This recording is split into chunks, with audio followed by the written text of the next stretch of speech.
Class 10th ए। आज हिंदी में हम सुभद्रा कुमारी चौहान द्वारा रचित कविता मातृ मंदिर की ओर को पढ़ेंगे। देखिए, सुभद्रा कुमारी चौहान का जन्म सन 1904 में इलाहाबाद में हुआ था और ये मध्य प्रदेश की विधानसभा की सदस्य भी रही हैं और सन 1947 में इनकी मृत्यु एक मोटर दुर्घटना में हो गई थी। इनकी कविता खूब लड़ी मर्दानी में तो झांसी वाली रानी थी, वो आज भी घर घर में गाई जाती है। इन्होंने गरीब पीड़ित शोषित जनता के प्रति गहरी सहानुभूति प्रकट की है। इनकी कहानियाँ सीधी सादी हैं, उनमें घटनाओं को या विचारों को टेढ़ा मेढ़ा तोड़ मरोड़ नहीं किया गया है, बल्कि इनकी कहानियों का पाठक के ऊपर गहरा प्रभाव पड़ता है। और इनकी कहानी संग्रह हैं बिखरे मोती, सीधे साधे चित्र, जो कि अत्यधिक सराहनीय हैं। मातृभूमि की कविता जो है वो आत्मबलिदान की भावना से ओतप्रोत है। इस कविता में कवित्री ने यह बताया है कि वो अपने मातृभूमि की शरण में पहुंचने को तैयार है। वो अपने देश की रक्षा के लिए अपना सब कुछ न्यौछावर करने को तैयार है, तब किसी भी प्रकार से अंग्रेजों के द्वारा होने वाले अपनी मातृभूमि के लिए अत्याचारों से हमारे अपने देश को बचाना चाहती है। तो सबसे पहले आज हम इस कविता को पढ़ेंगे, मातृ मंदिर की ओर। व्यतीत है मेरा हृदय प्रदेश, चलूं उसको बहलाऊं आज, बताकर अपना सुख दुख उसे हृदय का भार हटाऊं आज। चलूं माँ के पद पंकज पकड़, नैन जल से नहलाऊं आज, मातृ मंदिर में मैंने कहा चलूं दर्शन कर आऊं आज। किंतु यह हुआ अचानक ध्यान, दीन हूँ छोटी हूँ अज्ञान, मातृ मंदिर का दुर्गम मार्ग तुम्ही बतला दो ही भगवान। मार्ग के बाधक पहरेदार, सुना है ऊंची से सोपान, फिसलते हैं ये दुर्बल पैर, चढ़ा दो मुझको ही भगवान। आहा भी जगमग जगमग जगी ज्योतियां दिख रही हैं वहाँ, शीघ्रता करो वाद्य बज उठे, भला मैं कैसे जाऊं वहाँ। सुनाई पड़ता है कलगान, मिला दूं मैं भी अपनी तान, शीघ्रता करो मुझे ले चलो मातृ मंदिर में ही भगवान। चलो मैं जल्दी से बढ़ चलूं, देख लूं माँ की प्यारी मूर्त, आहा वह छोटी सी मुस्कान, जगह जाती न्यारी स्फूर्त। उसे भी आती होगी याद, उसे हाँ आती होगी याद, नहीं तो रूठूंगी मैं आज, सुनाऊंगी उसको फरियाद। कलेजा माँ का मैं संतान, करेगी दोषों पर अभिमान, मातृ वेदी पर हुई पुकार, चढ़ा दो मुझको ही भगवान। सुनूंगी माता की आवाज, रहूंगी मरने को तैयार, कभी भी उस वेदी पर देव न होने दूंगी अत्याचार, न होने दूंगी अत्याचार। चलो मैं हो जाऊं बलिदान, मातृ मंदिर में हुई पुकार, चढ़ा दो मुझको ही भगवान। अब हम इसका अर्थ देखते हैं। देखिए कितनी सुंदर पत्तियां हैं। व्यतीत है मेरा हृदय प्रदेश, व्यतीत माने होता है व्याकुल है, बेचैन है। व्यतीत है मेरा हृदय प्रदेश, चलूं उसको बहलाऊं आज। राष्ट्रवादी कवित्री कहती है कि आज उनका मन जो हृदय प्रदेश है वो अत्यंत व्याकुल हो रहा है। इस द्रवित मन को बहलाने के लिए भारत माता की शरण में जाना चाह रही हैं, बताकर अपने सुख दुख उसे हृदय का भार उठाऊंगा। और उसको जब बता करके वो क्या करेंगे, उस व्यथा को अपने मन से निकाल कर उनका मन जो है वो हल्का हो जाएगा। कहने का तात्पर्य यह है कि कवित्री का मन प्रदेश देश की स्वतंत्रता की पीड़ाओं से भरा हुआ है। वह भारत माँ के निकट बैठकर अपने मन के दुख सुख बांटकर शांति पाना चाहती है। नेक्स्ट, चलो माँ के पद पंकज पकड़, नैन जल से नहलाऊं आज, मातृ मंदिर में मैंने कहा चलूं दर्शन कर आऊं आज। किंतु यह हुआ अचानक ध्यान, दीन हूँ छोटी हूँ अज्ञान, मातृ मंदिर का दुर्गम मार्ग तुम्हें बतला दो ही भगवान। अब देखिए, चलू माँ के पद पंकज पकड़, पद पंकज माना होता है कमल रूपी चरण। कवित्री क्या कह रही है कि चलू माँ के पद पंकज पकड़। वो कह रही है कि वो अपनी मातृभूमि या भारत माता के पास जाकर के उसके कमल स्वरूपी चरणों को पकड़ करके उन्हें अपने अश्रु जल से नहलाना चाहती है। नैन जल से नहलाऊंगा आज, अर्थात वो अपने आंसुओं से इतना रोकर उसको दिखाना चाहती है कि आज हमारा देश कितना अंग्रेजों का अत्याचार चल रहा है। भाव ये है कि कवित्री मातृभूमि के चरणों में स्वयं को न्यौछावर करके उन्हें आंसुओं से सिक्त करना चाहती है, अपना दुख बताना चाहती है। मातृ मंदिर में मैंने कहा चलूं दर्शन कर आऊं आज। उसने क्या कहा कि वो जाकर के उसके दर्शन कर आए, अर्थात स्वतंत्रता की बेड़ियों में जकड़ी भारत माँ की दयनीय दशा को देख करके उनके नेत्र आंसुओं से भीग जाते हैं। इसलिए इसी भावना से युक्त होकर के वे भारत माँ के दर्शन करने के लिए जाना चाहती हैं। नेक्स्ट, किंतु हुआ अचानक ध्यान, दिन हूँ छोटी हूँ अज्ञान। लेकिन कवित्री कहती है कि अचानक उसे यह एहसास हुआ कि अभी वे भारत माँ के पास जाने योग्य नहीं है, क्योंकि वे अभी असहाय है तथा छोटी है और अज्ञानी है। कहने का तात्पर्य है कि भारत माँ को विदेशी आतताइयों से मुक्त कराने में अभी हमारे देशवासी असहाय, दीन एवं अज्ञानी है। भारत माँ की स्वतंत्रता का मार्ग अत्यंत कठिन है। मातृ मंदिर का दुर्गम मार्ग तुम ही बतला दो हे भगवान। तो कहती है भारत माता की स्वतंत्रता का मार्ग तो अत्यंत कठिन है, इसलिए हे प्रभु तुम ही सब देशवासियों को सच्चा मार्ग दिखाओ कि हम उस पर किस तरीके से जा सकते हैं। नेक्स्ट, मार्ग के बाधक पहरेदार सुनाहे ऊंचे से सोपान, फिसलते हैं ये दुर्बल पैर, चढ़ा दो मुझको ये भगवान। आहा वे जगमग जगमग जगी ज्योतियां दिख रही हैं आज, शीघ्रता करो वाद्य बज उठे, भला मैं कैसे जाऊंगा। हाँ, अब क्या कह रही है, मार्ग के बाधक पहरेदार।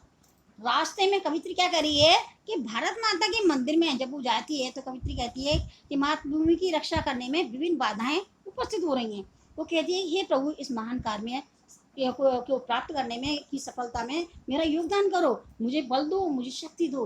तो कवित्री कहती है कि मार्ग के बाधक पहरेदार, कवित्री जी कह रही हैं कि भारत माता तक पहुंचने में उनके अनेक पहरेदार सबसे बड़ी बाधा है। साथ ही क्या है, सुने हैं ऊंचे से सोपान है, और साथ ही उनका महल या निवास स्थान जो है वो बहुत ऊंचे स्थान पर है, जहाँ में पहुंचने में कवित्री के क्या है, फिसलते हैं ये दुर्बल पैर। उसके कवित्री के दुर्बल पैर जो है फिसलते हैं। चढ़ा दो मुझको ये भगवान। फिर भी वह आशा के साथ ईश्वर से प्रार्थना करती हुई कहती हैं कि हे भगवान मुझे भारत माँ के पास तक चढ़ा दो। इसका भावार्थ यह है कि भारत माँ को स्वतंत्र कराने में अनेक कठिनाइयां हैं। क्या थे, मार्ग के पहरेदार कौन थे, अंग्रेज जो थे वो उसके पहरेदार थे, जो कि हम लोगों को स्वतंत्रता प्राप्त करने में बाधा डाल रहे थे। किंतु उसकी सफलता अत्यधिक ऊंचाई पर पहुंचेगी, अभी उसके पैरों में इतनी शक्ति नहीं है तो अकेले ही अपनी भारत माँ को स्वतंत्र कराने का कार्य पूरा कर सके। और इस बृहद कार्य को कौन कर सकते हैं, प्रभु ही पूरा कर सकते हैं। इसलिए हे भगवान आप ऐसे महान कार्य को में सफलता दिखाकर मुझे उच्च स्थान पर पहुंचा दो। अब देखिए आगे देखिए, आहा वे जगमग जगमग जगी ज्योतियां दिख रही हैं वहां, सीखता करो वाद उठे, भला मैं कैसे जाऊं वहां। अब वो क्या करे, कवित्री प्रसन्न होकर कह रही है आहा वे जगमग जगमग जगी। कवित्री प्रसन्न होकर कह रही है कि हम सब देशवासी ज्योति रूपी आशाओं के संचार से जगमगाते हुए दिखाई दे रहे हैं। सबके अंदर एक चमक थी, ओज था कि हम अपनी स्वतंत्रता प्राप्त करेंगे। सभी देशवासियों में सौर्य रूपी ज्योति चमक रही है। आज युद्ध के नगाड़े बज रहे हैं, ऐसे में अब रुकने का समय नहीं है।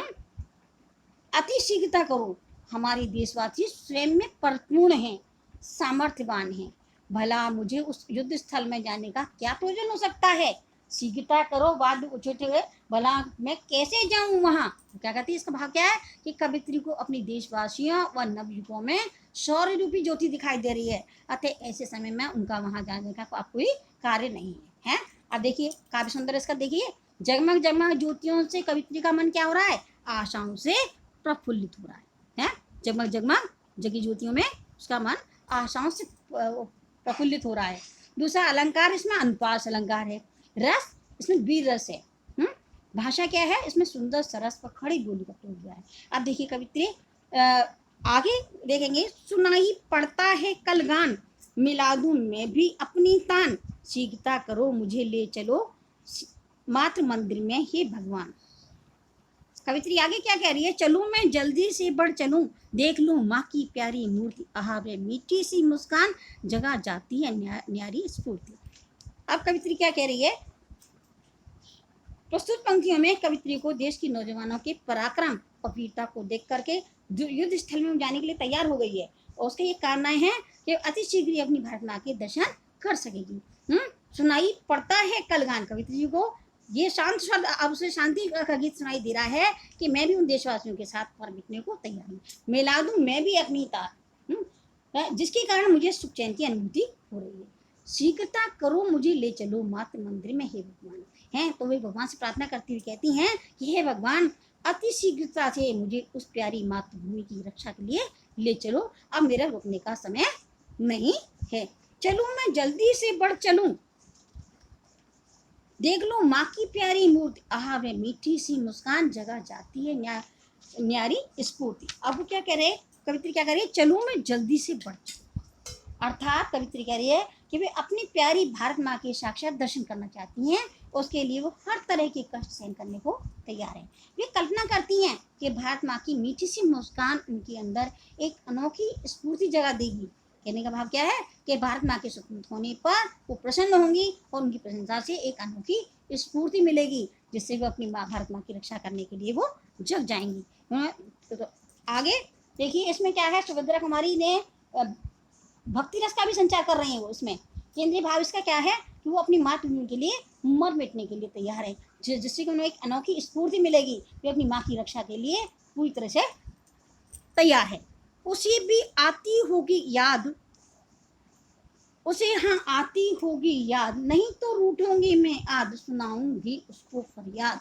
कलेजा माँ का मैं संतान करेगी दोषों पर अरमान, मातृभूमि पर हुई पुकार चढ़ा दो मुझको हे भगवान। अब कवित्री क्या कह रही है कि उसकी माँ को उसकी जरूर याद आती होगी, वो अपनी भारत माँ से मिल करके अपनी फरियाद सुनाना चाहती है। वो कहती है, कवित्री कहती है कि भारत माता को अवश्य देशवासियों की याद आती होगी, उन्हें मेरी याद नहीं आती होगी, अवश्य आती होगी, है नहीं तो रूठूंगी मैं आज, मैं अपनी भारत माँ से रूठ जाऊंगी और सुनाऊंगी उसको अपनी फरियाद, उसको अपनी फरियाद अवश्य सुनाऊंगी। कलेजा माँ का मैं संतान, कवित्री क्या कर रही है, भारत माँ की प्रशंसा करते हुए कहती है कि मेरी भारत माँ का हृदय अत्यंत विशाल है। कलेजा माँ का मैं संतान करेगी दोषों पर अभिमान, अगर मेरे से कोई गलती रहेगी तो उस पर भी अभिमान करेगी। मैं भले ही दीन हूँ, हीन हूँ, छोटी हूँ, फिर भी वो मेरे दोषों पर अभिमान करेगी, अर्थात मेरे दोषों को छिपा करके मुझ पर गर्व करेगी, क्योंकि एक माँ अपनी संतान की द्रोहों को हमेशा छिपाया करती है। मातृ वेदी पर हुई पुकार चढ़ा दो मुझको ये भगवान। है वो क्या कह रही है, हे प्रभु, वो प्रभु से प्रार्थना करती हुई कहती है कि हे भगवान, मुझे ऐसी शक्ति प्रदान करो कि मैं अपनी मातृभूमि पर न्यौछावर हो जाऊं, क्योंकि मातृभूमि ने इस समय मुझे पुकारा है। सुनूंगी माता की आवाज, रहूंगी मरने को तैयार, कभी भी उस पर वेदी पर देव न होने दूंगी अत्याचार, न होने दूंगी अत्याचार, चलो मैं हो जाऊं बलिदान, मातृभूमि पर हुई पुकार चढ़ा दो मुझको हे भगवान। आज कवित्री क्या कह रही है, सुनूंगी माता की आवाज। कवित्री कहती है कि मातृभूमि की एक आवाज पर उसकी प्राणों की रक्षा करने के लिए वो अपने प्राण देने को तैयार है। कभी भी उस वेदी पर देव, वो कह रही है कि हे देव, मैं अपनी मातृभूमि पर किसी भी प्रकार का अत्याचार नहीं होने दूंगी, न होने दूंगी अत्याचार, चलो मैं हो जाऊं बलिदान। कवित्री क्या कह रही है कि प्रभु से ऐसी शक्ति मांगती है कि वो विदेशी अत्याचारियों से जो अत्याचार हो रहे हैं उन अत्याचारों को रोकने के लिए अपने को बलिदान करने को तैयार है। तो मातृ मंदिर में हुई पुकार चढ़ा दो मुझको हे भगवान। अब मातृभूमि की पुकार पर हम सबको की वो सहायता मांग रही है, मातृभूमि की रक्षा के लिए वो अपने प्राणों की बलिदान देने को भी कवित्री तैयार है। So tomorrow we will continue question answer and exercise 1।